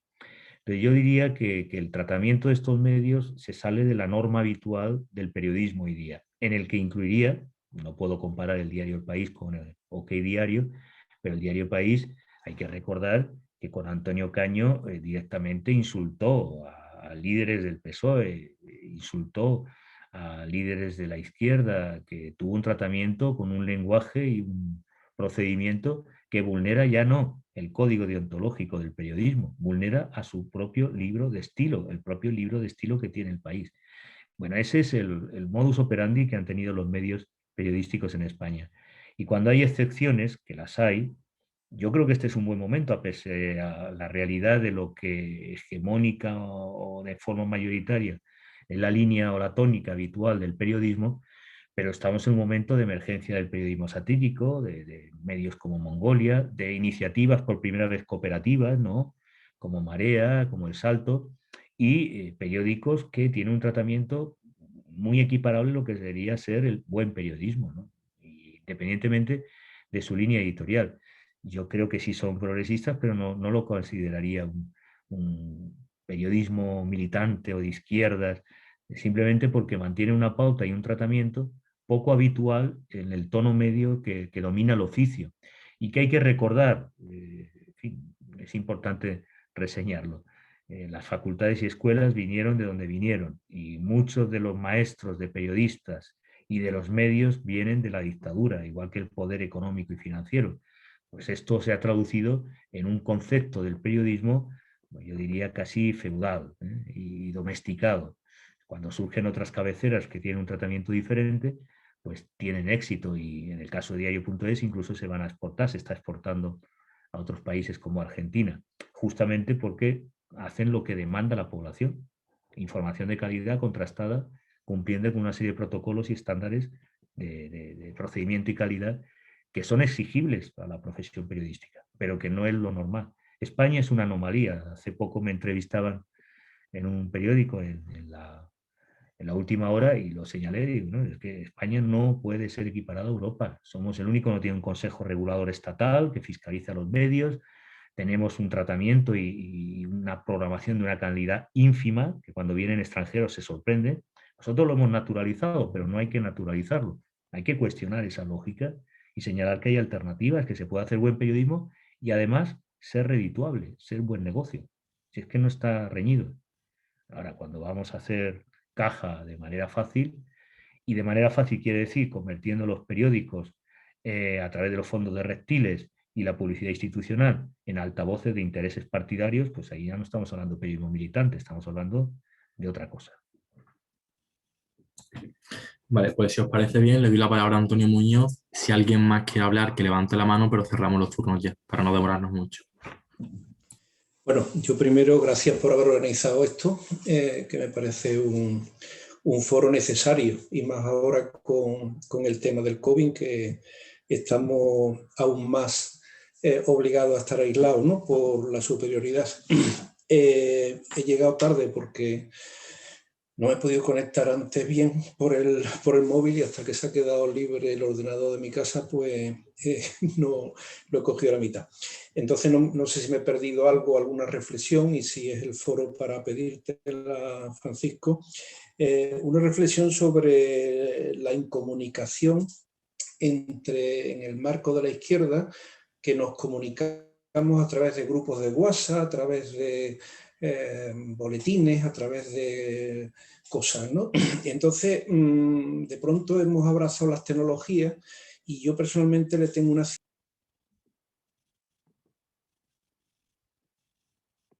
De forma voluntaria o involuntaria te has muteado. No sé si te has muteado o te han muteado. Esta vez no he sido yo. Ahora.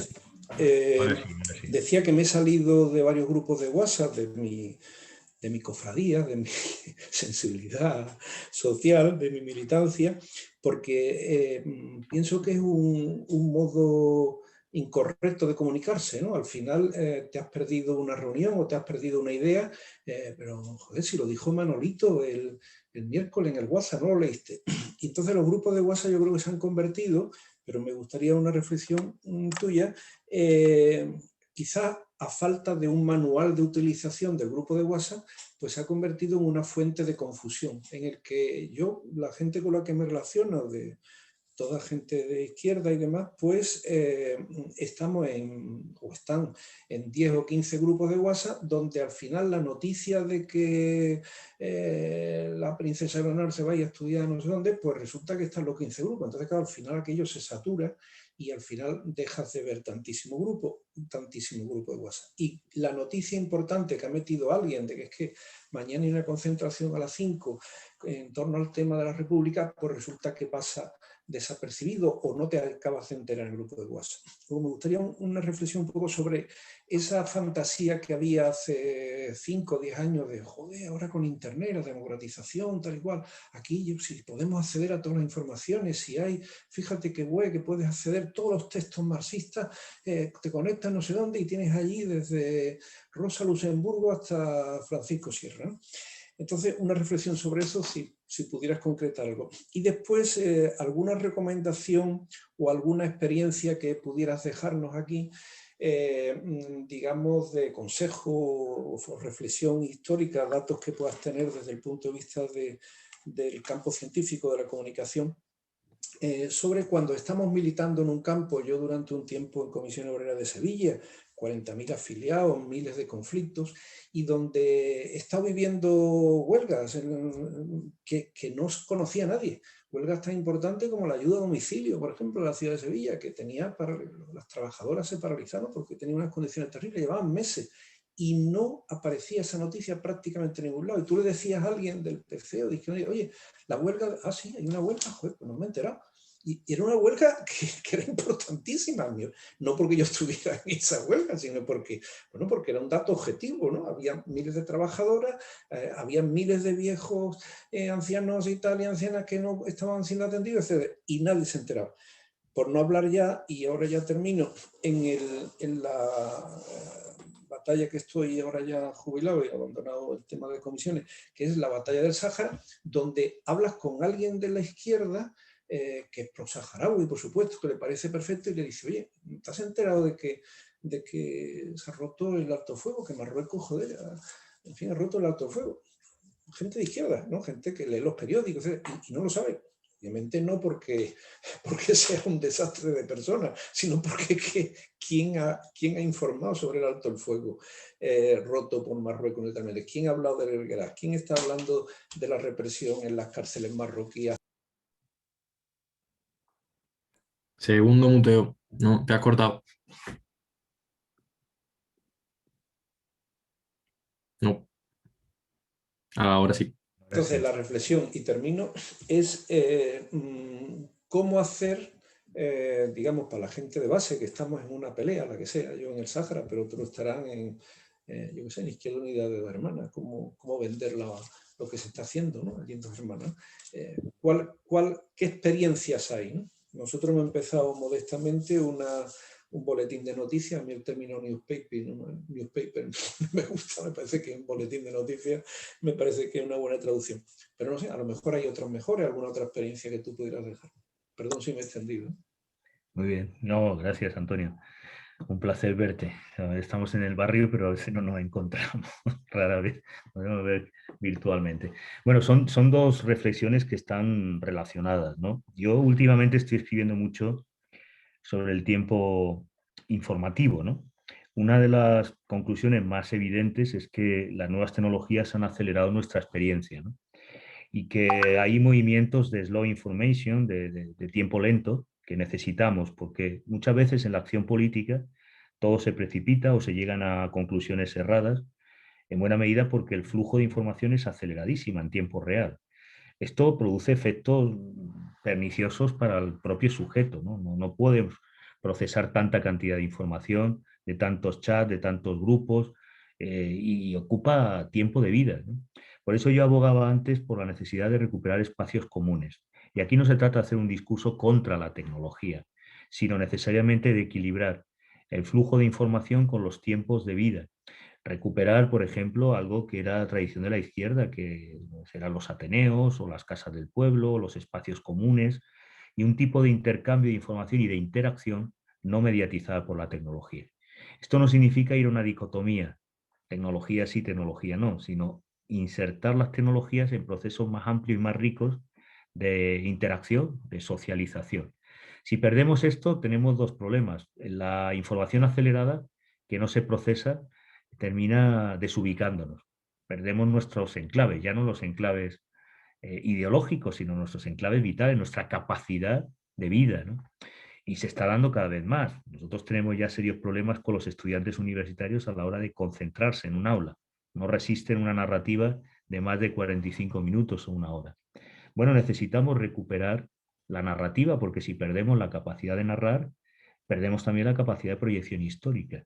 Y este es un problema que puede parecer menor, pero tiene que ver con las lógicas que muchas veces en la militancia estamos replicando. La producción de grupos de WhatsApp, la información acelerada, la toma de decisiones informal. Necesitamos estructuras organizativas flexibles, pero recuperar los espacios en común, porque es la base para que podamos tener otros tiempos lentos donde se vaya fraguando alternativas de transformación consistentes, no a golpe de clic. A golpe de clic no se logra nada. Y podemos analizar, si quieren, porque lo he estudiado en el I+D que terminamos ahora sobre ciberactivismo, la primavera árabe. ¿Cómo están los países de la primavera árabe? A golpe de clic. No se hace una revolución a golpe de clic, nunca, ni transmitiéndolo por televisión. Sí necesitamos las herramientas de comunicación. Y en este sentido, claro que hay experiencias de contrainformación. Me has comentado la lucha del pueblo saharaui. El pueblo saharaui tiene su agencia de noticias, ha logrado crear sus estaciones de radio y televisión. La cuestión que tendríamos que plantearnos aquí en la izquierda en España, ¿por qué no hemos sido capaces de tener radios, televisiones propios, desde una perspectiva crítica?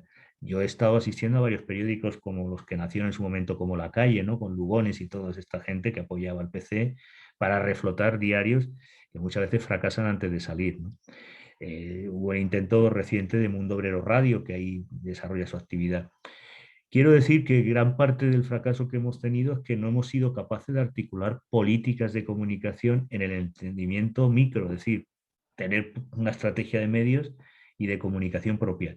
Pero hay numerosas experiencias de movimiento obrero desde su origen. Ha tenido prensa, la sigue teniendo, y experiencias de contrainformación. Te puedo poner ejemplo el pueblo mapuche en Chile, que logró, de no tener periódicos, dar el salto a lo digital y ser ahora un referente y una fuente consultada de información. Nosotros creo, me temo, me puedo equivocar, pero creo que no hemos tenido una política o no le hemos dado la importancia que tiene a la comunicación. Y si queremos conquistar la hegemonía, tenemos que trabajar, y hay experiencias múltiples del movimiento indígena, del movimiento campesino en América Latina, de las radios libres, lo que significaron los 80 y las radios rojas en Berlín, en Francia, en menor medida en España. Para recuperar ese potencial, porque por ejemplo tenemos marcos normativos que sería posible, por poner un caso. La ley audiovisual en Andalucía permitiría tener una radio cultural. Y en esa radio cultural tú puedes plantear otra agenda, que tenga no un enfoque político directamente, pero sí una alternativa cultural. Las universidades con la ley audiovisual de Andalucía podrían tener canales de radio y televisión, pero solo tenemos, sin que nadie se ofenda, el canal del Betis y del Sevilla, y mucha Semana Santa, pero no hemos sido capaces de tener canales. Lo digo ya como sociedad civil, no lo digo ya como Izquierda Unida o el PC. Entonces creo que ahí ha habido una incompetencia que no se da en otros contextos. He puesto el caso saharaui, pero puedo poner el caso indígena mapuche en Chile y otros muchos movimientos. Y ahí tendríamos que ir construyendo, ¿no? Antes Sandra me preguntaba por el movimiento de mujeres, pues sería un paso que del 8M, en lugar de estar en las políticas de representación, pues articulen un gran medio de mujeres, hecha por mujeres y para mujeres y hombres con una perspectiva emancipadora. Bueno, creo que el reto está en la capacidad política que no hemos tenido, más que en que no haya experiencias, que las hay, muchas han resistido y son alternativas. Hablaba antes Rodolfo Walsh y Ancla, en plena dictadura y terrorismo de Estado en Argentina, logró hacer una agencia de prensa clandestina. En un contexto como el que tenemos nosotros, no creo que sea muy difícil poner en marcha. Y hay proyectos. Ahí está Miguel en la barqueta intentando reflotar un canal de radio y televisión cultural. Debiera ser una prioridad política, porque es un espacio en el que podemos construir contrahegemonía. No se ha hecho. Históricamente tenemos ahí un déficit, y lo que teníamos, léase Mundo Obrero, pues no ha sido lo que sería menester que fuera, ¿no? No lo ha sido históricamente, digo, en el proceso de decadencia que ha tenido. De múltiples experiencias las hay, Antonio. Lo que no hemos tenido capacidades políticas para que fraguaran. Pero no hay ningún impedimento salvo nuestra propia pericia y capacidad, porque el marco normativo daría para ello. Pues muchas gracias. Entiendo que nadie más tiene algo más que decir, así que bueno, darte las gracias una vez más por estar aquí. creo que es una obviedad, pero recordarte que estás invitado a esta casa siempre que lo desees para exponer lo que nos quieras exponer. A la Y antes, tertulia, si hacéis tertulia, me paso a la sede de 2 hermanos, a tertulia. pues podemos montar algo en cualquier momento, ganas no nos faltan. Y antes de cerrar, pues me gustaría recordar que el próximo 20 de febrero, en la Sala Antiquarium, en la SETA, hay precisamente una presentación de un libro de Vázquez Montalbán, en la que participa Paco Sierra, a las 12 de la mañana, el día 20, en las Setas. Por si alguien quiere acercarse por allí, aprovechar la poca presencialidad que pueda haber, pues un acto presencial que tenemos, y disfrutar de ese momento. Y ahí, Antonio, le preguntas al director de Mundo Obrero por qué no construir una alternativa. A ver qué dice. Meden es pionero que estuvo en Radio Televisión Española, es un compañero con una larga trayectoria en prensa, en radio y televisión, y en fin, son debates. El libro de Vázquez Montalbán tiene algunos elementos de reflexión sobre el papel ideológico de Radio Televisión Española que sería aplicable al caso Canal Sur en estos momentos. Pues también quiero dar las gracias a todas y a todos por estar aquí. Espero que haya sido enriquecedora y que la tarde os haya sido de provecho. Y poco más que deciros. Muchas gracias y nos vemos pronto en próximas actividades que haremos en Izquierda Unida 2 Hermanas. Un saludo. Gracias, un abrazo, Paco. Gracias. Adiós, muchas gracias. Saludos y gracias, Paco. Chao, Gracias, chicos. enhorabuena. Gracias, hasta luego. Gracias, hasta luego.